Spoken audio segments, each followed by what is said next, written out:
फिल्मी मुनिया की फिल्मी दुनिया में आपका स्वागत है। मुंबई के कपल विशाल और स्वाति को चाहिए नया घर। तलाश करते समय विशाल की नजर पड़ती है एक बिल्डिंग पर। बढ़िया लोकेशन, शानदार व्यू। प्रॉपर्टी डीलर उसे बताता है कि वहां एक फ्लैट है तो, और ज्यादा महंगा भी नहीं है, पर इससे पहले वहां रहने वाली औरत ने उसकी बालकनी से कूदकर जान दे दी थी। विशाल कहता है उसे इस बात से कोई फर्क नहीं पड़ता, लेकिन वो इसके बारे में स्वाति को नहीं बताता। दोनों फ्लैट में शिफ्ट हो जाते हैं। शुरू में सब कुछ ठीक रहता है, लेकिन जब स्वाति को उस फ्लैट की हिस्ट्री मालूम हो जाती है तो कुछ भी नॉर्मल नहीं रहता। उसे अजीब अजीब चीजें दिखने लगती हैं। कभी कोई परछाई, कभी कोई आवाज, और फिर शुरू होता है एक ऐसा सिलसिला जिससे बाहर निकलना नामुमकिन लगने लगता है। ऐसा लगता है स्वाति धीरे धीरे मानसिक रूप से बीमार होती चली जा रही है। उसके यहाँ काम करने वाली बाई भी कुछ नॉर्मल नहीं है। ऐसा लगता है कोई राज छुपा रही है। पहले तो विशाल स्वाति की बातों पर ज्यादा ध्यान नहीं देता, लेकिन फिर आता है फिल्म का सबसे चिलिंग मोमेंट। विशाल स्वाति को एलिवेटर से निकलते देखता है और उसके बाद बिल्डिंग के वॉचमैन की तरफ। वो सीन वाकई काफी शॉकिंग है।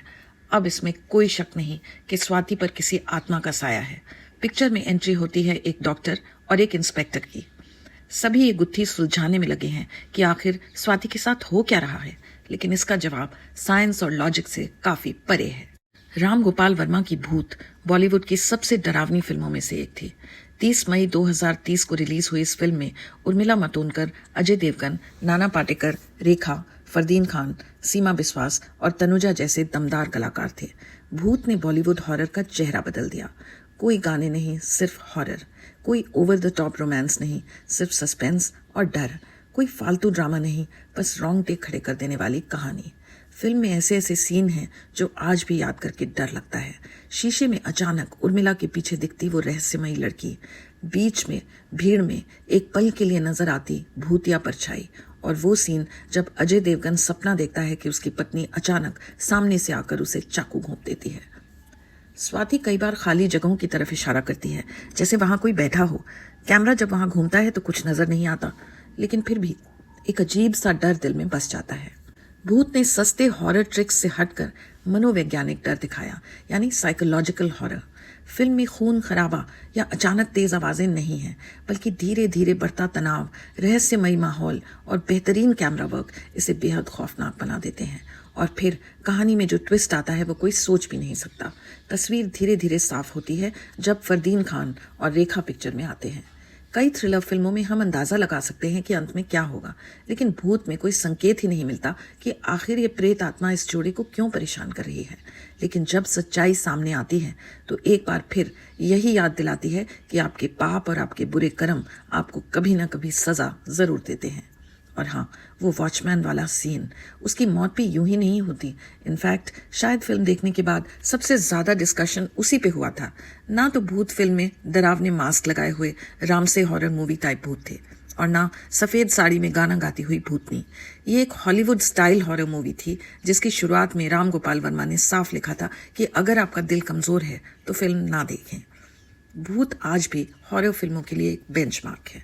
गाने न होने के बावजूद आपको इनकी कमी महसूस नहीं होती, क्योंकि ये फिल्म आपको पहले सीन से लेकर आखिरी सीन तक कुर्सी से हिलने देती नहीं।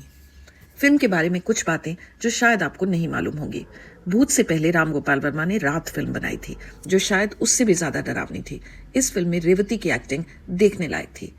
भूत को तमिल भाषा में शॉक के नाम से भी बनाया गया था। इस फिल्म से 22 साल पहले बनी थी कलयुग, जिसमें रेखा और विक्टर बैनर्जी ने एक्ट किया था। एंड गेस व्हाट, फिल्म में उर्मिला मातोंडकर भी थी as a child artist. Victor Banerjee ने इससे 20 साल पहले दूसरी दुल्हन फिल्म में काम किया था, और उसके बाद वो सीधे भूत में नजर आए, वो भी by chance. Director Ram Gopal Verma को वो हमेशा से पसंद थे, और एक दिन उन्होंने विक्टर को एक रेस्टोरेंट में लंच करते हुए देखा। वर्मा फौरन उनके पास गए और उनसे अपनी फिल्म में काम करने की गुजारिश की। विक्टर मान गए। फिल्म में अजय देवगन का नाम विशाल था, जो कि उनका असली नाम है।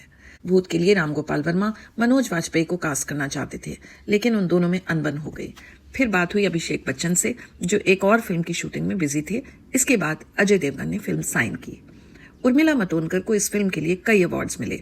उन्होंने एक इंटरव्यू में बताया कि उनको सबसे बड़ा कॉम्प्लीमेंट मिला था रेखा से, जिन्होंने कहा कि मैंने किसी एक एक्टर को इतने सारे डिफरेंट तरीकों से सिर्फ एक इमोशन, डर दिखाते हुए पहली बार देखा है। उनके को स्टार विक्टर बैनर्जी ने उर्मिला को सजेस्ट किया कि इतनी इंटेंस एक्टिंग के बाद तुम्हें थोड़े दिन का ब्रेक ले लेना चाहिए। उर्मिला ने वो तो नहीं किया, पर उन्हें याद है कि उन दिनों वो कभी कभी असल जिंदगी में भी अचानक डर जाया करती थी। भूत को लोग इसके सुपर्ब साउंड इफेक्ट्स के लिए याद करते हैं, टपकता हुआ पानी, ऊपर जाती हुई लिफ्ट। लेकिन राम गोपाल वर्मा ने कहा कि असली हॉरर बनता है उस साउंड से पहले की साइलेंस से, जो डर का एटमॉस्फेयर पैदा करती है। अगर आपने भूत नहीं देखी तो क्या आपने सच में बॉलीवुड हॉरर देखा है? तो चलिए जल्दी से पॉपकॉर्न बनाइए, कोजी हो जाइए, लाइट्स जलाइए या फिर बुझा दीजिए और भूत की डरावनी दुनिया में खो जाइए।